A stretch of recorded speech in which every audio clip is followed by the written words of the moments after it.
అందరికీ నమస్కారం.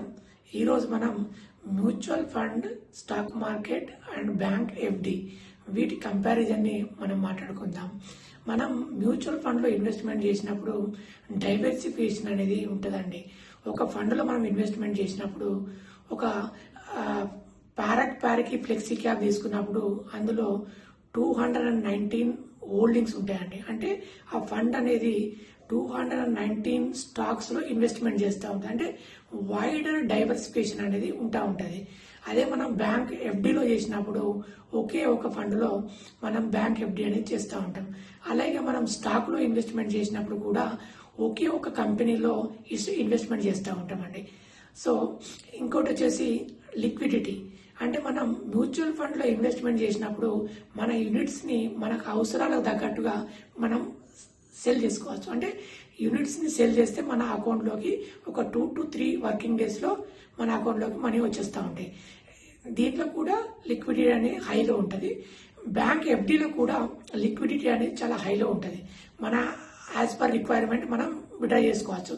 బట్ ఇక్కడ బ్యాంక్ ఎఫ్డీలో కండిషన్ ఉంటుందండి. మనం విత్డ్రా చేసుకున్నప్పుడు ఒక మెచ్యూరిటీ పీరియడ్ కన్నా ముందే విత్డ్రా చేసుకుంటే పెనాల్టీ అనేది పడుతూ ఉంటుంది. సో ఇది ఒకటి మనం కన్సిడర్ చేసుకోవాలి. మూడోది వచ్చేసి దేంట్లో స్టాక్లో ఇన్వెస్ట్మెంట్ చేసినప్పుడు లిక్విడిటీ కూడా హైలో ఉంటుంది. ఇంకో విషయం ఏంటంటే మనం మ్యూచువల్ ఫండ్లో ఇన్వెస్ట్మెంట్ చేసినప్పుడు ఫండ్ మేనేజర్ ప్రొఫెషనల్గా డీల్ చేస్తూ ఉంటారు. అంటే ఒక ఎక్స్పర్ట్ టీం ఉంటుంది. ఆ టీం అనేది ఎక్కడ ఇన్వెస్ట్మెంట్ చేయాలి, దేంట్లో ఇన్వెస్ట్మెంట్ చేయాలి, ఏ కంపెనీస్లో ఇన్వెస్ట్మెంట్ చేయాలి అనేది ఒక స్ట్రాటజీ ఉంటుంది, ఒక డైరెక్షన్ ఉంటుంది. ఒక రీసెర్చ్ అనాలిసిస్గా దాన్ని రీసెర్చ్ చేసి ఇన్వెస్ట్మెంట్ చేయడం జరుగుతూ ఉంటుంది. అదే బ్యాంక్ ఎఫ్డీలో మనం ఇన్వెస్ట్మెంట్ చేసినప్పుడు ఇలాంటి రీసెర్చ్ అనేది చాలా తక్కువ ఉంటుంది.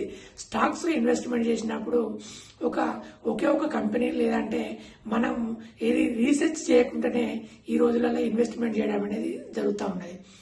సో ఇది ఒకటి.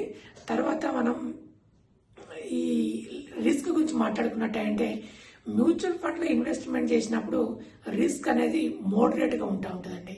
అదే ఎఫ్డీలో ఇన్వెస్ట్మెంట్ చేస్తే బ్యాంక్ ఎఫ్డీలో ఇన్వెస్ట్మెంట్ చేసినప్పుడు రిస్క్ అనేది లో ఉంటుంది. అదే స్టాక్లో ఇన్వెస్ట్మెంట్ చేస్తే రిస్క్ లెవెల్స్ అనేది చాలా హై లెవెల్స్ ఉంటుంది. మార్కెట్ ఫాల్ అయినప్పుడు రిస్క్ అనేది మనకు ఎక్కువ ఉంటుంది. సో వీటి గురించి మనం మాట్లాడుకున్నాం. ట్యాక్స్ బెనిఫిట్స్ అనేది మనకు మ్యూచువల్ ఫండ్లో ఈక్విటీ లింక్డ్ సేవింగ్ స్కీమ్లో చేసినప్పుడు ట్యాక్స్ బెనిఫిట్స్ అనేది ఎక్కువ ఉంటాయి.